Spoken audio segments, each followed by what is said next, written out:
بسم اللہ الرحمن الرحیم۔ رسول اکرم صلی اللہ علیہ وسلم نے صدقہ و خیرات کو زکوٰۃ کی صورت میں ایک اہم مقام عطا کیا ہے اور زکوٰۃ کو اسلام کا ایک اہم رکن بتایا ہے۔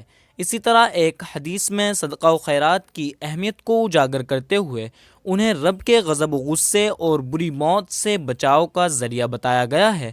چنانچہ انس بن مالک رضی اللہ عنہ سے مروی حدیث میں رسول اکرم صلی اللہ علیہ وسلم کا ارشاد ہے، صدقہ و خیرات پروردگار کے غضب و غصے کو بجھا دیتے ہیں اور بری موت کو روکتے ہیں۔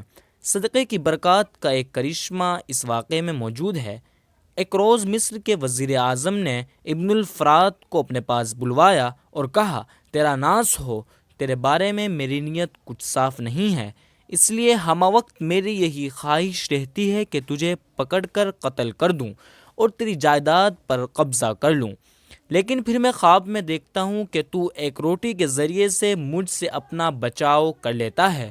میں نے کئی راتیں یہی خواب دیکھا کہ میں تجھے مار ڈالنا چاہتا ہوں، لیکن تو ہر بار ایک روٹی کے ذریعے سے مجھ سے اپنا بچاؤ کر لیتا ہے۔ میں نے خواب ہی میں تجھے قتل کرنے کے لیے ایک لشکر روانہ کیا جس نے تجھے قتل کرنا چاہا، لیکن تو اپنے ہاتھ میں ایک روٹی کے ذریعے ہر حملے کو روک لیتا ہے اور کوئی بھی حملہ تیرے اوپر کامیاب نہیں ہوتا۔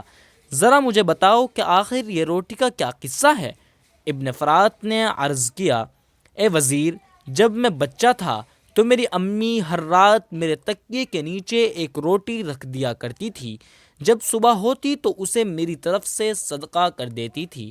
اس کا زندگی بھر یہی معمول رہا، لیکن جب وہ اللہ کو پیاری ہو گئی تو میں نے خود اپنی طرف سے اپنی امی کی طرح عادت بنا لی۔ چنانچہ روزانہ ایک روٹی رات تکیے کے نیچے رکھ دیتا ہوں اور صبح کو صدقہ کر دیتا ہوں۔ ابن فرات کی گفتگو سن کر وزیر کو بڑا تعجب ہوا اور اس نے کہا، اللہ کی قسم، آج کے بعد میری طرف سے تجھے ہرگز کوئی تکلیف نہ پہنچے گی۔